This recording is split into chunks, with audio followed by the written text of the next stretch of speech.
Estudo dos capítulos 20, 21 e 22 do livro de Gênesis. Após a destruição de Sodoma nos capítulos anteriores, agora Abraão se muda de local para outra terra, para a terra de Neguebe. E o rei daquela cidade se interessou pela esposa de Abraão, Sara. E Abraão, com medo de ser morto, disse que ela era sua irmã. E com isso, já é a segunda vez que um fato como esse sucede, que Abraão finge que Sara é sua irmã. E no verso 3 é dito que Deus apareceu a esse rei chamado Abimeleque em um sonho e o ameaçou de morte. Então, em sonho, o rei disse que não tinha tal conhecimento de que Sara era esposa de Abraão. E Abimeleque se levantou de manhã cedo, chamou todos os seus servos e lhes disse todas essas coisas.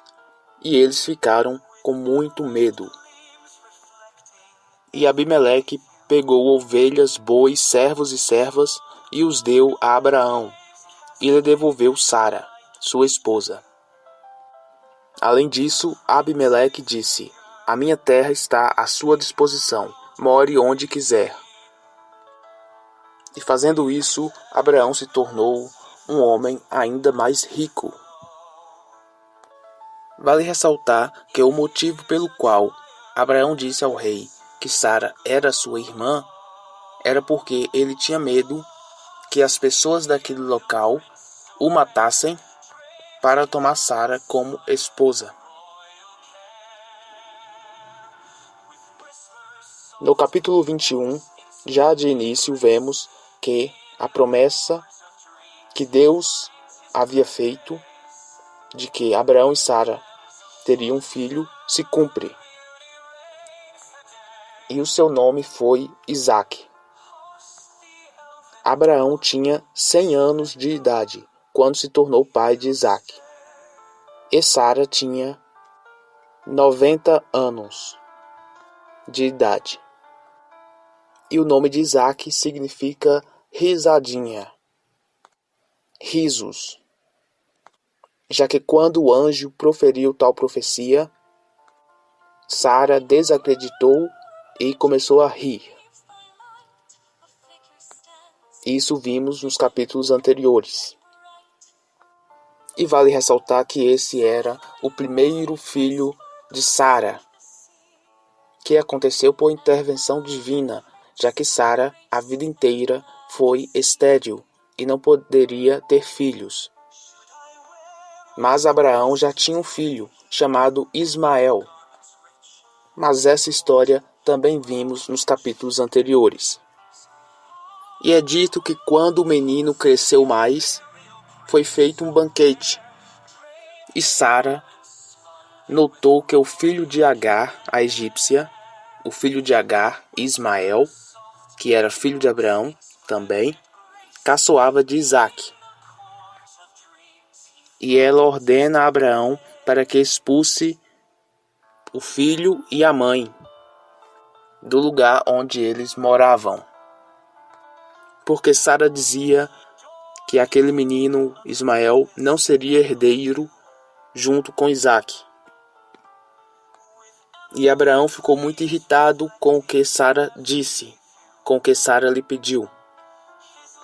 Mas no verso 12 é dito que Deus apareceu a Abraão e pede para que ele obedeça à voz de Sara. Mas no verso 13, Deus diz que não permitirá que o menino Ismael morra, juntamente com a sua mãe, mas que Deus cuidaria deles. Por isso, já no verso 14, Abraão se levanta de manhã cedo, pega alimento e água e dá a Agar e seu filho Ismael. E eles vão embora daquela região. E assim ela partiu e ficou vagueando pelo deserto de Berseba. E é dito que a água acabou, e ela empurrou o menino para debaixo de um arbusto e seguiu mais para frente, sozinha, e começou a chorar alto. E é dito que um anjo apareceu a eles, abriu-lhe os olhos, e ela viu um poço de água. E eles se estabeleceram no deserto. E é dito que Deus estava com o rapaz enquanto ele crescia. Aqui temos uma figura de linguagem, ou seja, Deus estava ao redor deles espiritualmente, protegendo-os, já que também havia uma promessa sobre o filho de Abraão, Ismael, de que ele também possuiria uma grande descendência. Vemos isso nos capítulos anteriores, e que dele viriam os árabes, que temos nos dias de hoje também.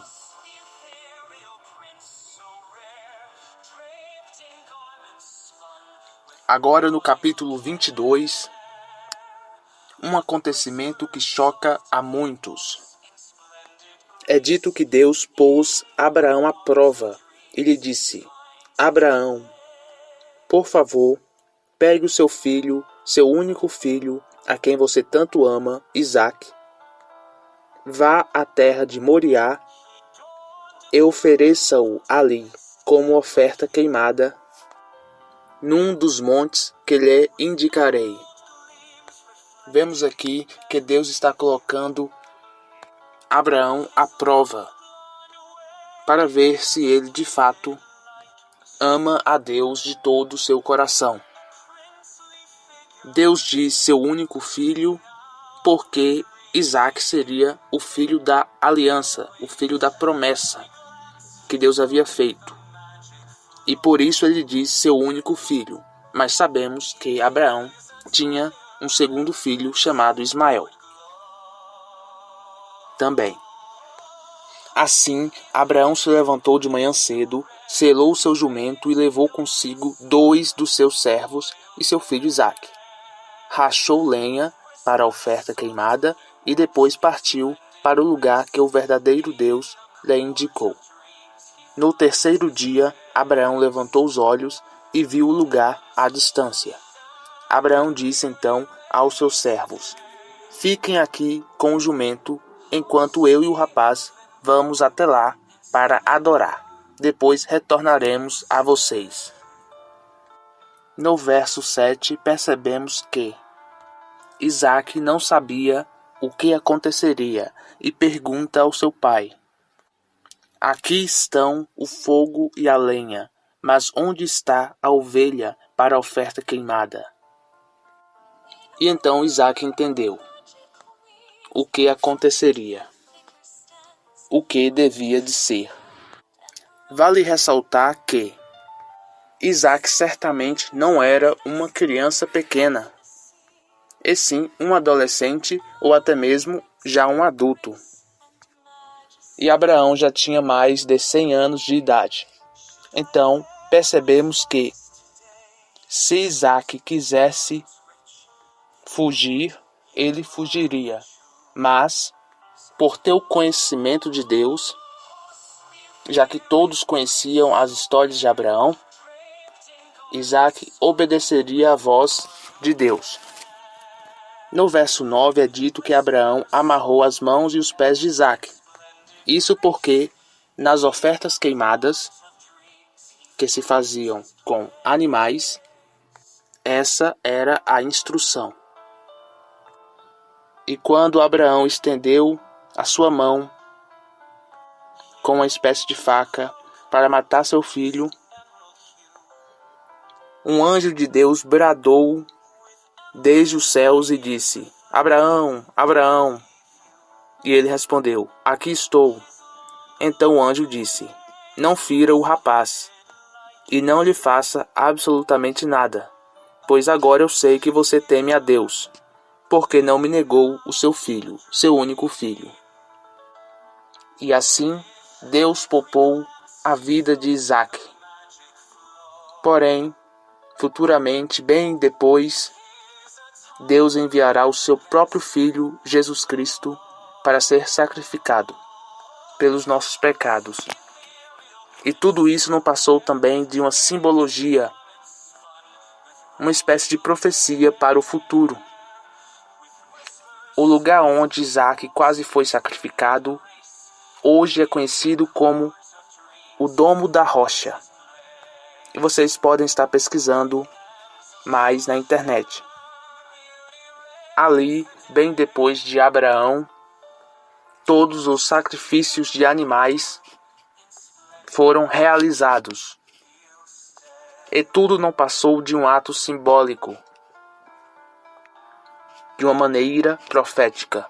Outro exemplo é que os animais deveriam ser sacrificados com a cabeça voltada para o lado norte.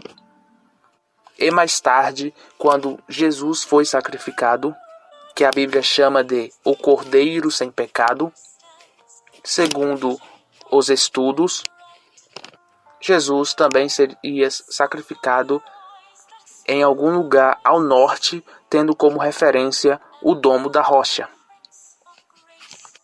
E então no verso 13 é dito que apareceu um carneiro preso pelos chifres numa moita, lá naquele monte. De modo que Abraão foi até lá, pegou o carneiro e ofereceu como oferta queimada em lugar de seu filho. E o anjo de Deus chamou Abraão pela segunda vez desde os céus e disse: Juro por mim mesmo, diz Deus, que visto que você fez isso e não me negou seu filho, seu único filho, certamente abençoarei você e certamente multiplicarei o seu descendente, como as estrelas dos céus, e como os grãos de areia à beira do mar. E o seu descendente tomará posse do portão dos inimigos dele. E todas as nações da terra obterão para si uma bênção por meio do seu descendente, porque você escutou a minha voz. E para quem não sabe, da descendência de Isaac veio Jesus Cristo, centenas de anos mais tarde. E por ele todas as nações da terra são abençoadas. Assim como diz no verso 18, e todas as nações da terra obterão para si uma bênção por meio do seu descendente, porque você escutou a minha voz. Porque Abraão obedeceu a Deus, mesmo que o pedido de Deus fosse muito difícil de ser realizado. No final, aquele que obedece a sua palavra certamente não se arrependerá. Mas aquele que desobedecer a palavra de Deus sofrerá as devidas consequências. Mas pelo menos Abraão obedeceu e tudo terminou bem no final. E aqui finalizamos mais um estudo simplificado de Gênesis.